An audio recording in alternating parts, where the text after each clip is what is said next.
Hey y'all, welcome back to my channel. I'm going to jump right into it. I'm going to A, hope that I'm not too loud and wake this teething baby up. And B, I'm not so quiet that y'all need captions. So wish me luck, cross your fingers, send up some prayers. So July marks 2 years sober for me. July is my sobriety month. I do not count days exactly. I found it, for me, very counterproductive in early sobriety to be counting days. I love the idea of course, celebrating, your first day sober, your first month sober, picking up your chips, and just celebrating that with your AA, NA community, what have you, whatever type of CA, whatever program that you work. I love CA. But there's also a downfall, the downside to it of, everybody's always, oh, what's your time? And the not only embarrassment, but just the absolute downright shame of having to go up and pick up a new chip, and not so much as that, because sometimes that is very needed, but of having to repeatedly tell people over and over and over again after you slipped up, a different time. Oh, I'm only 29 days sober today. Oh, what happened to the 48? It was very counterproductive for me.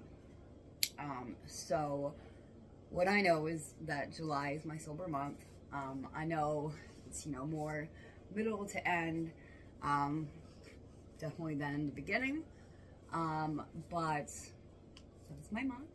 So I just wanted to jump on here and talk about a couple things, kind of like where I was at in the beginning, kind of like what I've lost, what I've gained, what's going good, what's not going good, a few things. I'm not going to focus too much on the before sobriety, only because I have a little bit of it out there. I know that there will be many more videos to come. I know that my best friends in Georgia, the wife particularly, would love to do some like podcasting kind of stuff with me. I'm sure the husband too, but I know the star is pretty excited to try to do some stuff. Her and I, all of us, what have you, sit down and just do a talk together. I have not started like outlining any of that quite yet. I'm doing lots of farm research and trying to figure out the septic tank stuff, because that's actually more to that than just buying a barrel. Who knew? So before coming into recovery, and I'm not talking about before this past 2 years of being sober, exactly, only because I've been in recovery for over 4 years. The first 2 years didn't go well at all. I don't, everybody's experience is different, but especially that first year, I don't think it goes super well for almost anybody. It's a rough year. It's a rough year. But before any type of attempt at recovery, I was heavy into prostitution. That was my hustle. I did do a little bit of shoplifting with a friend of mine back when we were like 21. The whole Hennessy Patron hustle for the crack dealers, and then just like what was it, Polo Ralph Lauren, I think, yeah, was what they always wanted for clothing. Me and a best friend way back when, we used to go do that hustle. Honestly, I wouldn't say I'm not good at it. I suck at it. I have so much anxiety, and so I don't know if empathy is the right word, but just respect for people trying to make a way for themselves other than drug dealers. Even if it's a bigger corporate business, and we never went to anywhere that was really not like a big grocery store or like a Macy's or whatever. We did get caught, not like off rip, but we did end up getting caught after a few close encounters, and paid some fines. Luckily, that was before I had any type of anything for a rap sheet. Did I do some jail time? I did do some jail time though. I did, because it was the one and only time. Did I do twice? No, I think I just got transferred. It was the one and only time that I had gone to jail in Maine, and I don't remember which one it was, if it was the alcohol bottles or the clothing, or if like he also went to jail. I'm sure he probably did, but he probably got bailed out, and I had nobody, so that ain't nobody bailing me out. Nobody's sending me money on my books. Nobody's bailing me out. Nobody's doing any of that stuff. I had one sugar daddy one time put money on my books, and then I got released the day before commissary came. Prostitution, homelessness. I was homeless for, I believe it was just under a decade. I think it was 9 years, straight, all in one run. But I believe it was just under a decade. And then, we meet death a lot out there with overdoses and stuff. But when I say brink of death, I mean like I got endocarditis and I went into the hospital. An ex brought me to the hospital because I was having delusions of the Grim Reaper asking me to come with him, and could hardly walk or anything. I had osteomyelitis in my ankle because I had fractured my ankle, and the endocarditis that they did not know about had, it breaks off in little pieces in your bloodstream as the blood rushes by the mass, because I had a mass in my aorta, as opposed to just a infection in the lining of the heart. So every time it would flow past that mass, tumor or whatever the heck you want to call it, the thing, growth, it would shoot bacteria into my bloodstream. I jumped out of a window trying to take somebody's car, which I found out that I couldn't drive because it was a stick shift. And I had to go back around and knock on the door with a broken ankle to get back in the house. But anyway, I broke my ankle, and that crack in the bone opened up a place for the bacteria to get caught up in and then start growing. So I got osteomyelitis in my ankle. My leg was swollen all the way up to my knee. The nurses, I went in to Mercy Hospital in Maine 2 or 3 times, and they had done an initial x-ray, and they were like, yeah, it's fractured. You're clearly a drug addict. You're clearly just trying to get drugs. I'm like, I'm not. I have drugs in my pocket. Something more is wrong with this. This doesn't look right. This doesn't feel right. I understand you're telling me it's just a fractured ankle, but it's not. And I just kept, getting dismissed and getting discharged with absolutely nothing except for crutches. They gave me crutches one time. And come to find out, it was a massive bone infection that had been let to grow and grow, which was just making everything else worse. And then I also, my right lung had collapsed at one point. And I was still out there hobbling along, and the nurses, when they had seen me at that point, were like, we don't understand how you're walking. And I wouldn't call this walking, but I get what you mean. I have to. I literally have to. Especially in Maine, it's not Miami. I didn't have to walk 1 block to the next to get picked up on a date, and then 2 more blocks to get my dope, and then half a block to go do my dope. I had to walk up a giant, everything in the city of Portland, in the main area, humongous hills. I had to go up and down and all around, and like, I mean miles, like every day, just to get what I needed, or to get to a safe place to use what I needed, or to get picked up. Middle of winter, it was insane. So yeah, I did end up almost dying when they rushed me to the hospital that night. I wouldn't go unless I had, of course, my fix. You know, we are who we are. We are addicts. So she got me a hit, and she got me a shot, and I took my hit, and I did my shot, and then she brought me in the hospital, and they went to Narcan me because I was like nodding out and stuff, and she was like, no, if you Narcan her, she's gonna wake up, she's gonna flip the fuck out, because I don't know about y'all, I've seen multiple other people, but I've also seen it not happen to quite everyone, where the Narcan, it's not even about feeling the physical withdrawal, because you don't feel it the very second you wake up, but I do become violent like before my eyes are even open. I'm swinging my fist. Like my ex used to warn paramedics, like, yo, you better back up. You about to get slapped the fuck up.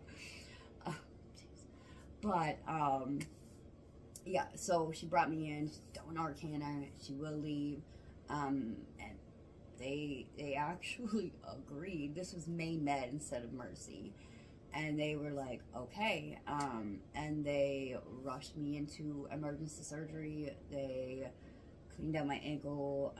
I don't know if they did anything else, like upper body. I know that they cleaned out my ankle, but then the 2 weeks following, when I came to from surgery, I have no recollection of.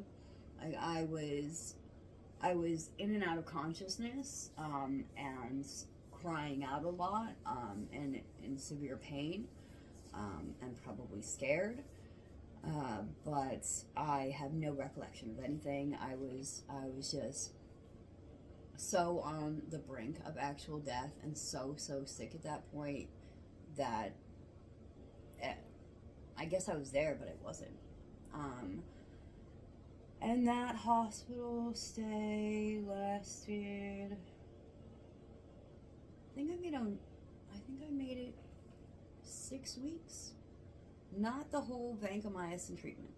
I think they wanted me to stay for 3 months, because they wanted me to get open heart surgery to replace the valve.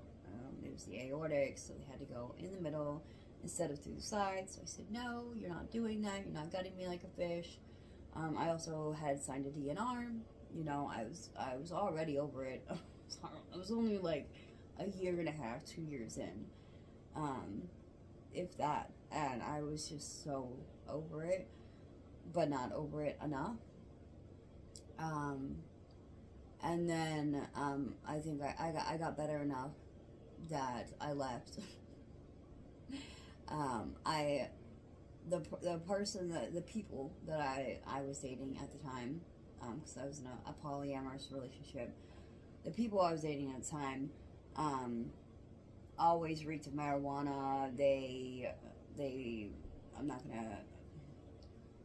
always reeked of marijuana. They didn't carry themselves in a way that made hospital staff friendly towards them. My other friend that I had, who was my drug dealer, she had started becoming prosperous and just buying her own stuff and flipping it, and then supporting her habit through it, and got out the game. So, I mean, kudos to you. You stopped selling your body, at least. I mean, I don't like drug dealers. You know, I don't condone it at all, but, like, you do you. You know, I'm not going to judge anybody's hustle, even people who steal from companies or personal people or whatever. That's your game. That's your hustle. I have nothing to say about it. but she had tried to bring me in something one time, and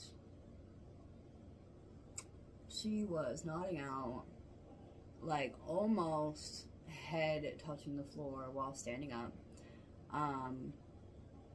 And I had not had anything in days, and it's not like I was sick, because I was getting dilaudid for the very real pain that I was in, but I definitely wasn't getting high. You know, I was definitely jonesing every minute of every day. So I'd had her bring it in for me, and I could not wait, and I knew that they knew. Like, you know, you could see the faces, you can feel the stares, you can hear the whispers. And I was just like, let me get this in my pick line as fast as possible. And I got it mixed up into the saline solution that I always used to steal from the cart. And got the line in my mouth and was about to twist it on.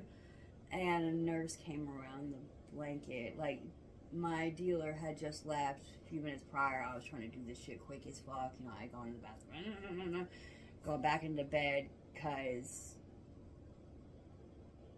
I'm a dumbass. I thought that would, like, throw off suspicion if I just, like, went and got water real quick and, you know, just, like, mixed up my stuff and, like, then just went straight back to bed to do it. It didn't. And then, like, everybody came rushing in and, like, freaking out, and, you know, I, like, squirted it all out just because, you know, if anything, I don't want to have a charge. You know, so at least I had some common sense enter my body. And yeah, and I ended up leaving.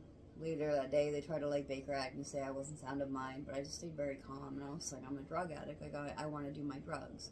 Doesn't make me not sound of mind. Makes me an idiot, for sure. But, you know, you guys have to let me do what I'm going to do. Not here in your facility, but I wasn't caught with anything, and I would like to leave. And they were like, okay, well, we have to let her go. And it wasn't until I got with somebody who was willing to pick up the stuff from her every single evening and then come in and bring it to me, and he was very white collar looking, and the nurses loved him, and nobody ever suspected a thing of it coming in through him. And then, yeah, as they caught me, I had already been in and out of the hospital like 3 or 4 times and could just not stay the length because I had to have my drugs.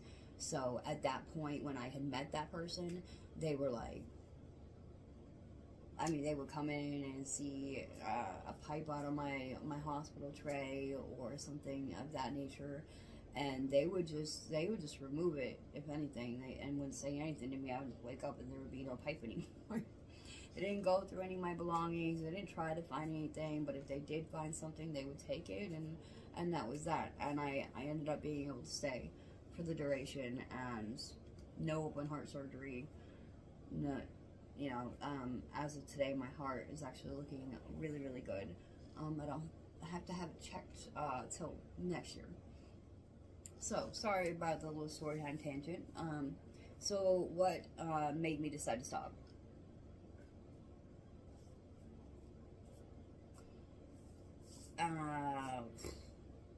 Not a lot. I mean, I was in a horrible domestic violence relationship at the point in time where I was really starting to get so miserable that I was thinking about wanting to stop. But I went through that relationship for 3 years before I left over town and decided that I was going to start trying to change my life. And that was really the thing, is that I never decided that it was time to stop. I never said to myself, today I'm ready. Today I'm gonna go in and I'm gonna kick these drugs ass, and I'm gonna never shoot up again. I'm gonna not do this shit. Not once did that happen to me. I'm not sure if it really truly happens to anybody. If it does, that's amazing. I would love to hear it in the comments below. Like, please prove me wrong. But for me, it was simply being ready to try and stop. Before that, I did have people from Idea Needle Exchange coming out regularly, and trying to convince me of going into a rehab, trying to force me. At one point in time, I had a new staff who learned a good little amount from me, I think, that day. Tried to force me to go into a rehab after I, agreed, and then that morning backed out. Ended up, I had 2 bombs on me by the time he'd shown up, so I had good reason to not want to go. I literally couldn't leave.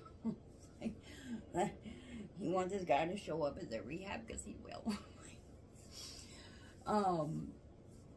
But I was just never ready to do it then, because I didn't want to go into a rehab and leave in 2 days because I couldn't handle the detox, or just the cravings in general, or maybe make it through to the end but not accept the program that they might give you, because that they try to put you on to like a 6-month, year, whatever, even 3-month program, or what if I just go in and then they see me 10-15 times. Just common sense tells me that on the 15th time that somebody's seen you, they don't care anymore. Like, they have it in their mind that you don't care anymore, so they don't care anymore, And I did see it in the rehabs, or in the, more so in the detoxes, especially Jackson Detox down in Florida. That's, mainly where everybody goes. Where you could see, especially with the heroin addicts or the alcoholics, where the charge nurses have seen them over and over and over again. They know them by first name, and they have very little patience with them, and they make offhand comments straight to them, like, oh yeah, well, we'll see you next time. You'll be back, kind of like when you're leaving jail. See you next time. Very helpful. So I just didn't want that to be my story. When I was ready, I wanted to give it my all, and until I felt like I was ready enough to try to give it my all, I wasn't gonna do it. So that was really like the, how did you know when you were ready? Like, I didn't fully, I just knew that I was ready to try. Like, I wanted to do a little bit of like, how was the first year compared to the second year? And let me tell you, the first year sucked. But when I say that, I'm more so talking about my first year in recovery. So out of the 4 years, more so than these 2 years sober. And I just had to open with that. That true first year was absolutely horrendous. Cravings almost every single day. Like, I felt like I was doing what I was doing. I was literally fighting for my life every single day. It gives me goosebumps to even talk about now. It was so difficult. I had no idea how to manage a single one of my emotions, not even happiness. I could not do it without something to make me feel better. I got an extreme addiction to shopping. I gained at one point, I think it was 55 pounds. Most of it was needed, but I'd say the last 20 was really just me eating my feelings and my boredom. I got a lot of tattoos in the true first year of recovery. I actually got on a tattoo contract, like a tattoo restriction for my sober living house, because even though like my rent was paid, my bills, like rent was the only bill I really had, my bills were paid, like they did not like that I was spending like every single cent I had on tattoos and on the Ubers to get there, because I had to go back to Miami, which was also dangerous. They also didn't like that. Let's remember correctly. They also did not like that either. But yeah, the whole, because I have, also an old self-harm addiction as well. So the whole other kind of self-harm outlet that they were trying to spin it as, and the addiction to just spending all of my money as soon as I got it. They did not like it all, but it was very, very important for me in my true first year to spend every single cent I had the moment I got it. Other than when I had one of my two best friends that I'm moving to, Nathan, when I had him holding my money, at that point, I was okay. But other than those few months where he had helped in the beginning when I first got into their same sober house, I just had to spend every cent that I had. My good friend Ernesto, who was my tattoo artist, who was my friend, my using buddy I had out there who got sober before me, I had called him, I think when I got my very first paycheck, and I was like, I can't do this, and he was like, get in an Uber, I'll drive you back if you don't have enough money, and come to my living room, and like, well, I'll tattoo you. Don't use drugs. And thus the tattoo addiction began. But even in the third year, but first year without any type of relapses, even that last year compared to this past year has been vastly different. The amount of triggers has gone down by, I would say, like 80%. Just comparing those 2 years side by side. Back when I was going downtown and going to college courses in person, and all that, and just sitting downtown all day with a park full of drug addicts right across from me and nothing to do, nowhere to go, or the major life stressors that I went through back then, like any of that stuff. I handle similar things now, I would say 80% better than I did back then. Maybe not on a surface level emotionally, with being postpartum and having postpartum depression and postpartum anxiety and postpartum rage and all of those things, but as far as like the drugs go and cravings go, it really doesn't cross my mind, like, ever. It just doesn't. Because what does cross my mind is wanting to escape. Wanting to get in my car, which I just got back after not having for months and months and months.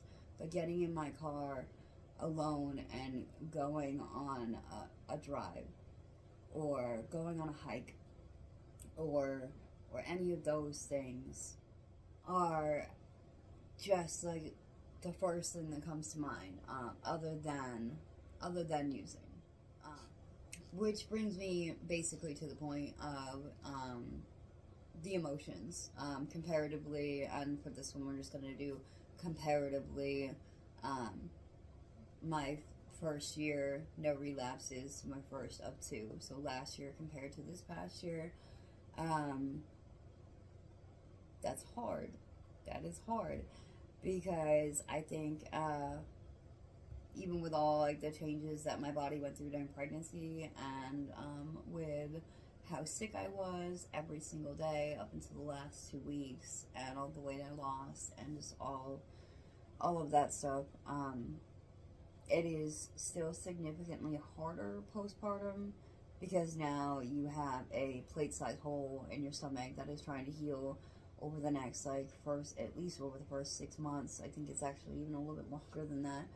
And the hormones are still not balancing, and then you have the breastfeeding that you did for a while but then stopped, so then those hormones also fluctuated again, and then you have all the baby's needs, and the different dietary intolerances, and the spinal scare at the beginning that just got finally resolved. His MRI, I just went with him to his consult this week.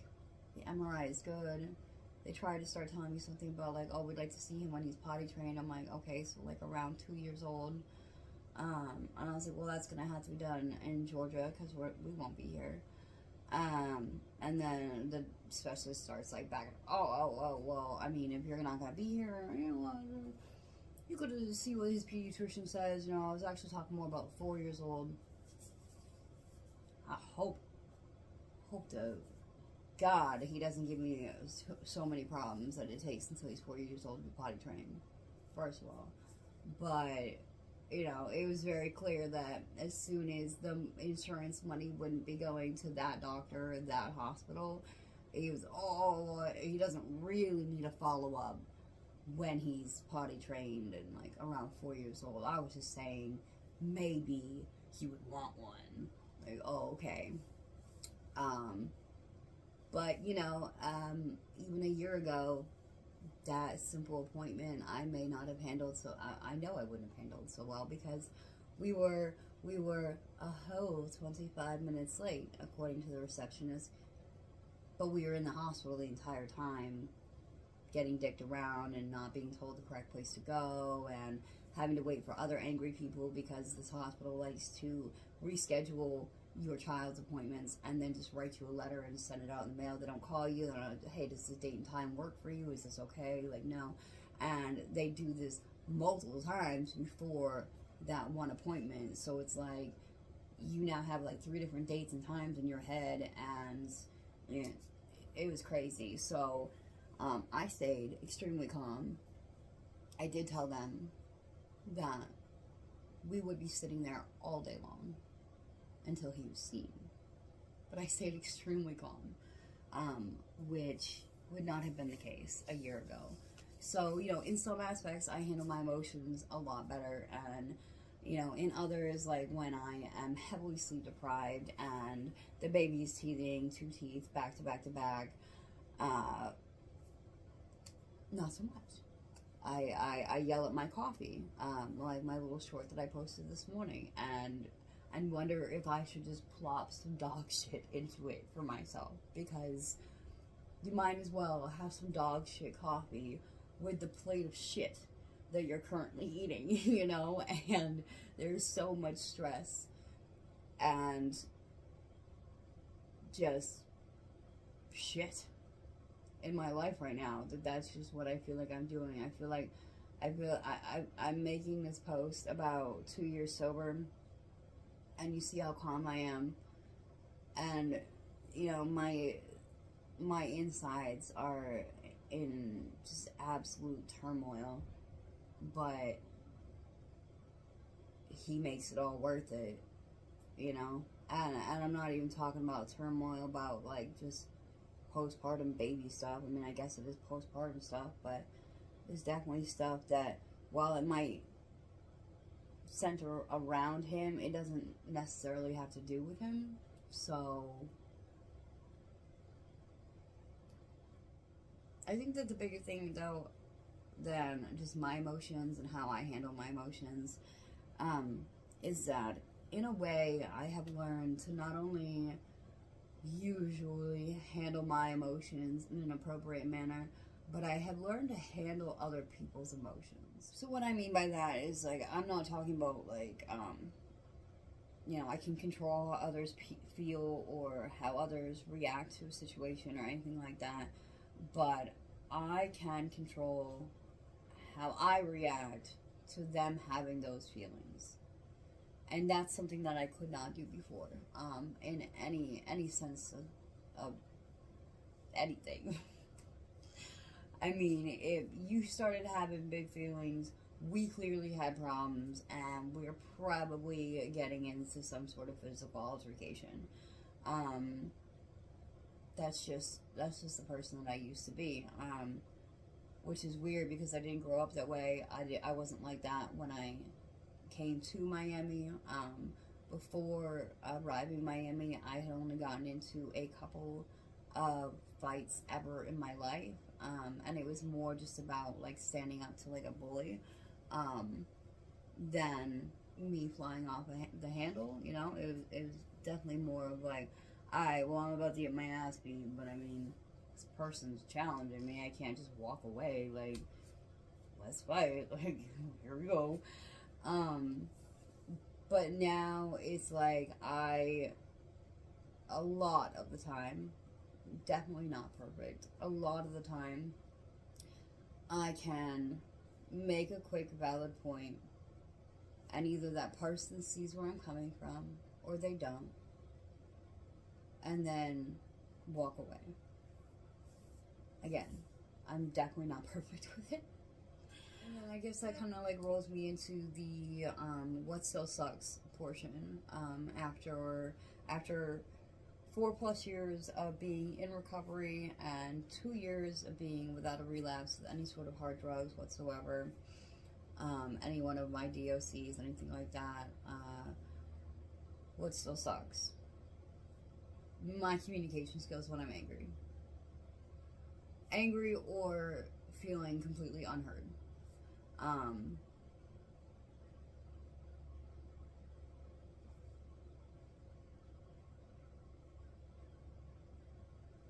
Yeah. Particularly, I think if it's not like a grocery store situation where I can either check out or just leave my items and walk out the door and get in my car and go home and be in my safe space, and then calm down. But particularly like when I am in my space and the drama is here. The drama is, you know, someone on my phone or in my relationship, or the drama is a teething child, you know, or someone's being out of control, insane, or whatever, the downstairs neighbors, whatever the drama is, when it's in my safe space and it's 90 fucking degrees outside and I don't have a vehicle, so like and I don't know too many people, really don't associate with most anybody up in New York, so my only reprieve would be to like go walk down the street to the park and just sit out in the heat until I was so hot and cranky and drenched with sweat that I was ready to come back to the household that's probably going to be damn near the same as when I left it. You know, baby is still teething. The dog is still going to be being the dog unless I brought her with her. But if I brought her with me in that heat, she would only last like 10 minutes. And then my reprieve is very, very, very short. So it's like, which one do you do? You know, like, the neighbors are still living downstairs. It's still there when you come back. So my biggest issue now, I think, like the biggest what still sucks, is learning how to manage my stress and my anxiety. But yeah, when my stress, my anxiety, my current life drama or whatever is where I'm supposed to be able to go to feel safe and relax, that's really difficult for me. Still don't think about drugs, but it's triggering for me in an emotional way, and if the emotions are continuously at an all-time high, being triggered over and over and over and over and over again without reprieve, then I am definitely going to be at risk of a relapse. Anybody would be, though. You know, like, you have to take care of your mental and your physical, which, you know, it's pretty clear I'm not being able to take care of my physical right now, but at least your mental you have to take care of in order to have a healthy sobriety. I'm not saying you can't stay sober. You can be a dry drunk all you want. I did that in the beginning of my sobriety, in the beginning of the first 4+ years. That is most definitely what I was was just a dry drunk. Even though it didn't really have to do with alcohol. That's the best term I can use to describe it. You know, and no, it's not for me. If you don't work on yourself, like, there's no point in you even doing it, honestly. You're gonna stay the same person. You're gonna be a miserable human being that is miserable to be around and makes everybody else miserable around you. And that's not fair to them. You know, you're gonna have the same behaviors. If nothing changes, nothing changes. And I think that just putting down just the drug or just the alcohol and not changing anything else about you is just not recovery. So then what's better? Lots of things. Lots and lots and lots of things. I will say that in my first year of recovery, the first year that I was hardly attempting to do things correctly, I was giving things all that I had to give at the time. So I was giving it the 100% effort that I had to give. But again, like, you cannot just be a dry drunk. Like, I had so many character flaws that I had to work on, and so many, I don't even know what to call it right now, I'm too tired, but just so many traumas that happened that shaped my behaviors in negative ways that I had to learn to work through and let go of, that none of the promises that you hear of in the rooms were coming true for me within the first year. None of them. I got a job in a call room that was definitely a scam. I had no idea for the first, like, solid year about call centers and all that. Not saying they don't do what they say that they're going to do, but you're definitely not ever paying the price that they claim that you're going to pay in the beginning, even when you have signed the contract, which is crazy. But yeah, no, I mean, I got a job. It took me, oh my god, I don't remember now, but it took me, I would say, at least 8 months or like a year to get my birth certificate, my social security card, and a state ID, because I had absolutely not a single one of them. That was horrendous. I think, like, it took like a year, and yeah, because I was at another moving company by then, maybe even 2 years, and at least $150 plus just to get my birth certificate. It was the worst journey I've ever been on. But you know, I have all of that stuff now. I have a beautiful son. I moved into my first apartment with the help of some, I guess it's kind of like a grant for my HIV. I got some help with that through my doctor's office. They paid not the security deposit because the landlord wouldn't accept the security deposit, but they paid the first month's rent.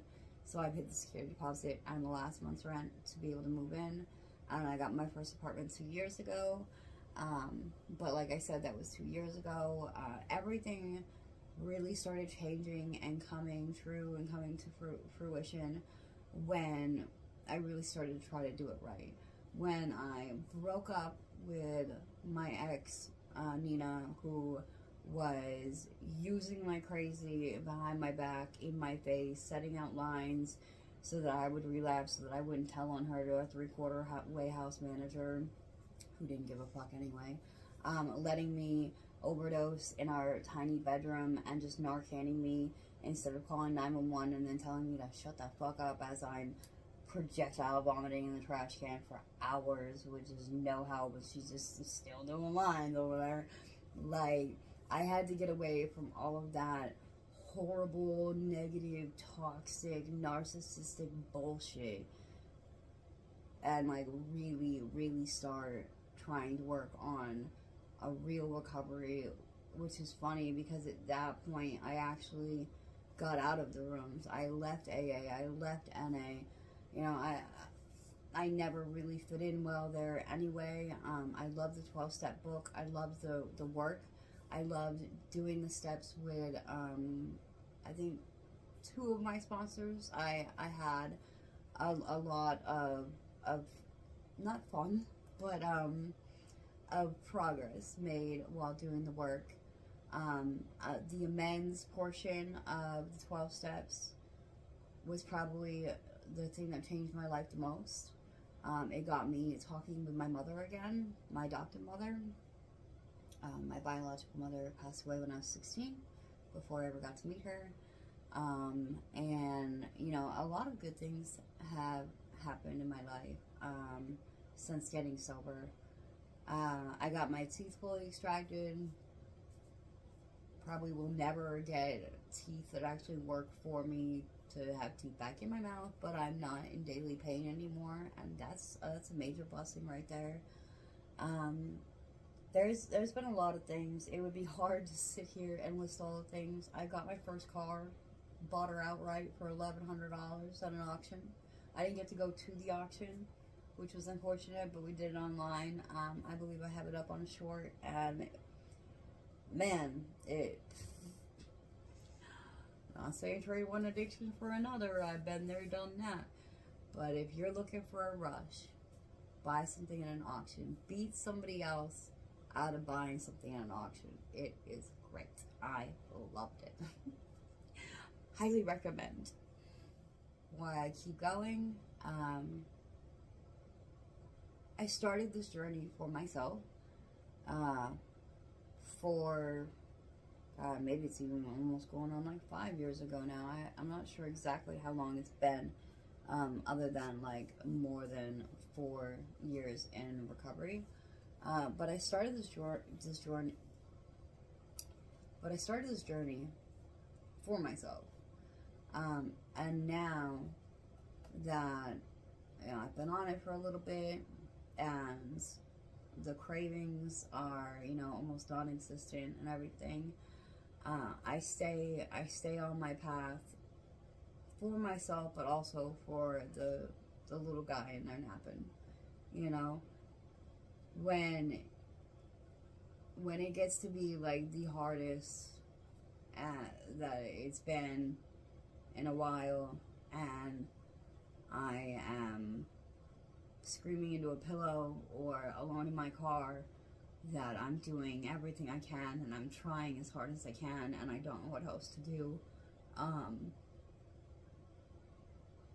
He'll reach his little arms up to me when I get back in the house, or when he gets up from his nap, you know, like I'll hear him on the monitor, and then I'll go in there to get him, and he'll be on his knees doing his little bouncy thing right at the edge of the crib, and the biggest smile waiting for me, just so excited to see me that all of it just melts away. And it's just the most amazing thing that I've ever felt in my entire life. Not a first-time mom, but I am a first-time mom in recovery, and hands down recommend.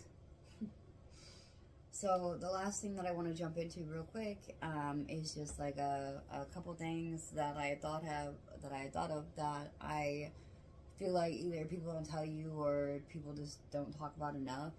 The first off being that loneliness isn't just about missing people or about being alone. I think that the loneliest I have ever felt in my entire lifetime have been the times where I have been changing as a person, and it just feels like nobody around you understands. I think the first biggest time being when my adopted dad died when I was 16. My adopted dad being my only dad. I don't care who out there is, you know, my biological dad or whatever. And, you know, hey, maybe my kid feels that way about me, and that would be well deserved, just like his is. his is more well deserved for sure. Hands down, you can't compare the two things. But yeah, sorry.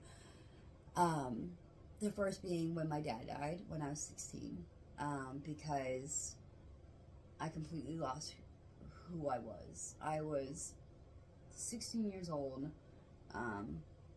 really started missing a lot of school, starting in 5th grade, because I had a lot of younger adopted siblings or foster siblings, and my dad at that point was already sick with terminal cancer. I don't know if it was terminal at that time, but because it went on for quite a few years. But when he died when I was 16, I was taking care of either my siblings or my dad.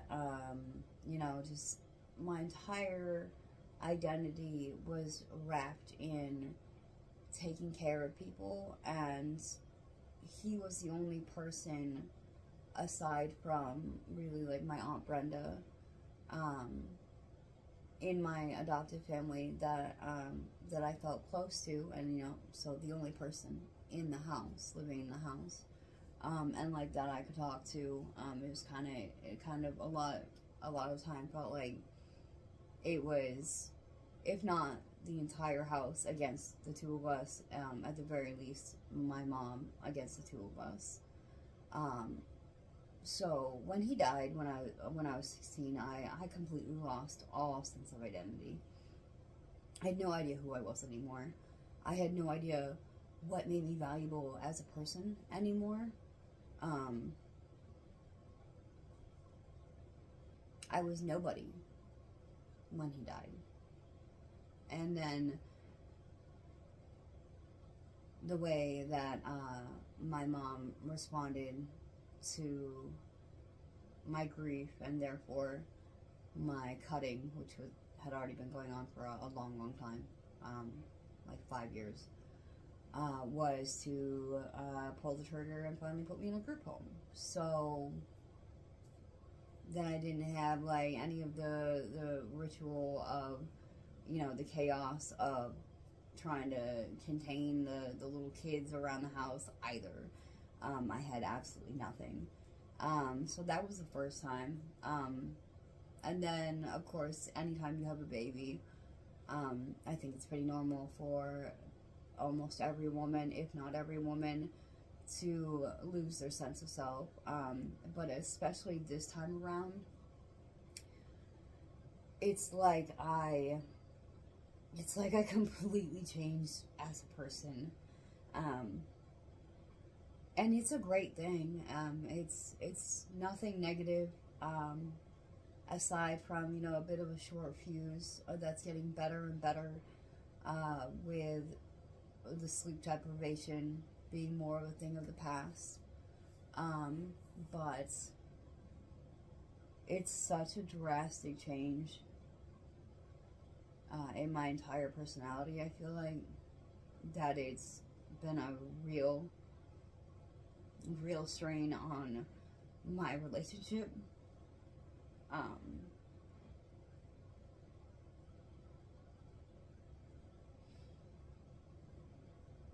And we're like literally giving it our all just to work through and come out on the other side.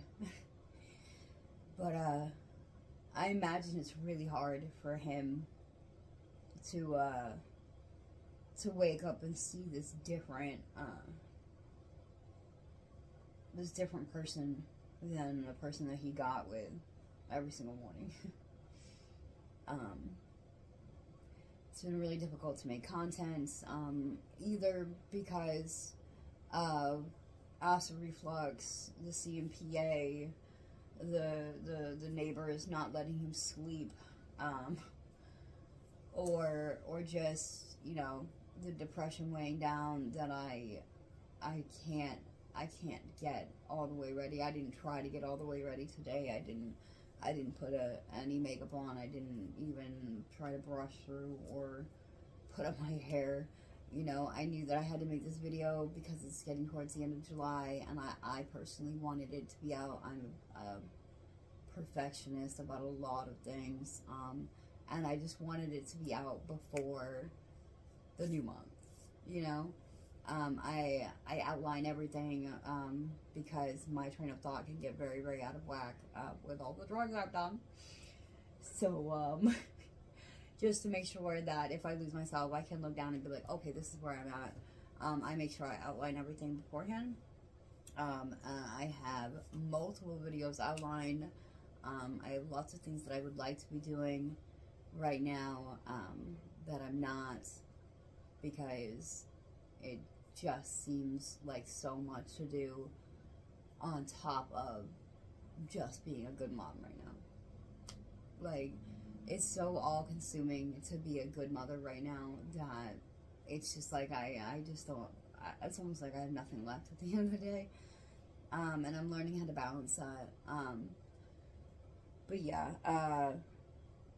that was, you know, having a baby would be the other 2 times that I felt the loneliest in my life, I think. Which is funny because they're vastly different things. One is death and one is birth.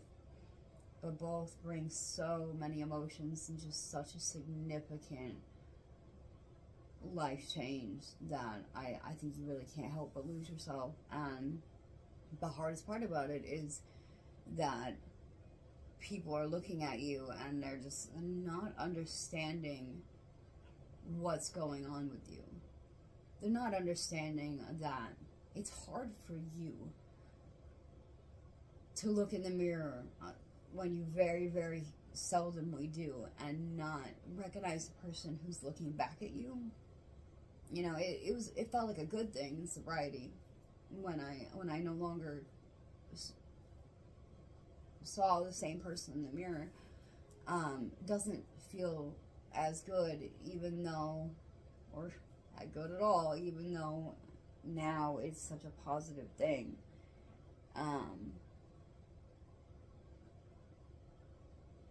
I don't know why that is, but he's definitely waking up, but I can't believe I got a video made. The other thing is that triggers show up in weird ways that you're not going to expect. For me personally, one of the more weird ones is that nighttime is very triggering for me. Not so much as like period nighttime anymore, but like if it were to be, you know, because I'm right now up north, but if it were to be like a hot summer night and I didn't have my car and I had to go on a nice walk to go get something, that would probably be pretty triggering. Throw in some palm trees and, you know, it would be very, very uncomfortable. It wouldn't be triggering now that I guess I'm in my 2nd year, whatever the reason is. It wouldn't be as triggering as like I feel like I have to go do drugs right now. It would be triggering in the sense of just like, this is a very uncomfortable feeling that I really do not want to be feeling right now. Which brings me to my next one, which is the nightmares. I have not stopped having nightmares. There's not usually a night that goes by that I don't wake up at 3 a.m. You know, it used to be just sometime throughout the night, but now it's like for some reason at 3 a.m. with a usually nightmare. And again, it's not triggering in a sense anymore. It definitely was in my first 2 years of trying to figure out how to even stay sober. It was definitely very triggering back then, in a sense of like, I feel like I need to use when I would wake up.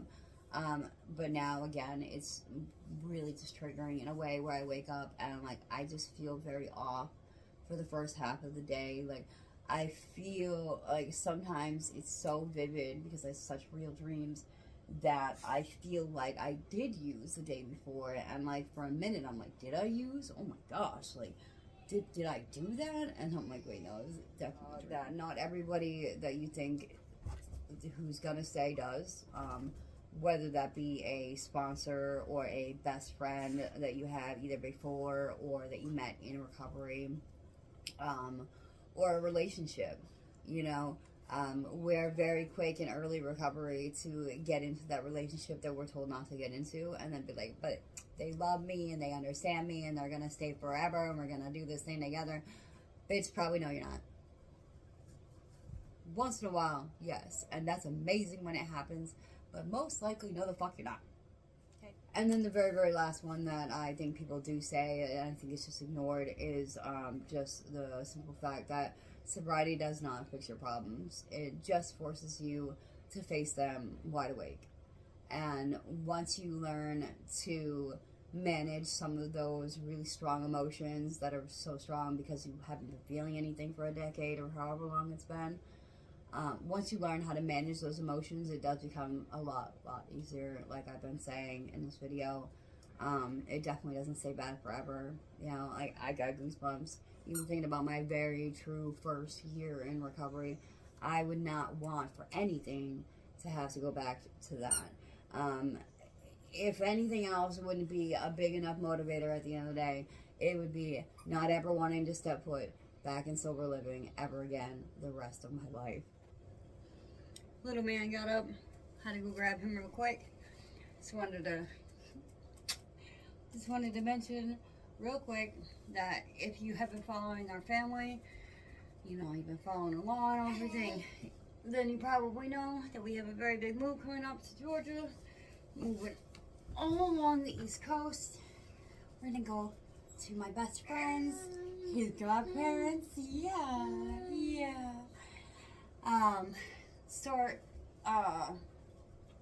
start the makings of our own little homestead, you know, little garden to grow some of our own food, and definitely some chickens, probably some ducks, as they're hardier in the winters about laying, so we can have our own eggs. Maybe someday the goal is to have some sheep and some cattle, have milk and meat as well. But I will post the GoFundMe link in the description below. Aside from moving costs, you know, like the U-Haul trailer, since we absolutely cannot afford a truck, and gas, tolls, all of that stuff. We also do need to be able to purchase a septic holding tank, a refrigerator, and electric stove, before even possibly being able to actually move into the trailer. So we will all be sharing a bedroom for a little bit. And if you know, you know, with a FOMO baby, that is the most fun in the world. So it'll be a lot of adjustment. It'll be its own stressors, but we're moving away from so many stressors that there's just really no comparison. But if you guys would like to help out with that at all, I will leave the link in the description below. As always, absolutely no pressure. I gotta go start making lunch for somebody. I made us eggs and sausage links this morning. He crushed the entire thing by himself. So maybe make us some lunch would be good. Oh man, I can't stop kissing on Sally. As always, thank you guys for following along. Please don't get my coffee cup. And absolutely the goal is to get, I believe I have at least 3 videos outlined right now that I would like to get recorded, edited, and posted for you guys before the move. Because especially with being in our friend's house initially, and you know, not really having our own space, aside from our sleeping quarters, which will mostly be his space, I don't think that I will be able to have like the full setup with like my whole system and everything for the editing that would be needed to actually record and post full videos. Definitely will be doing updates from my phone though, you know, showing you guys what we got going on for like our little bedroom when we got that all set up, and you know, how it's going with like the animals and how he's loving life and everything out there. So please, you know, definitely follow along, even if you like, share, comment, anything like that. New subscriber, every little tiny bit helps. So please drop a comment with, you know, your time, if you're someone who counts time and, you know, you want to be recognized. I absolutely encourage you to drop a comment with your time, or if you can just simply relate, have questions, want to do a check-in, just chat, anything like that.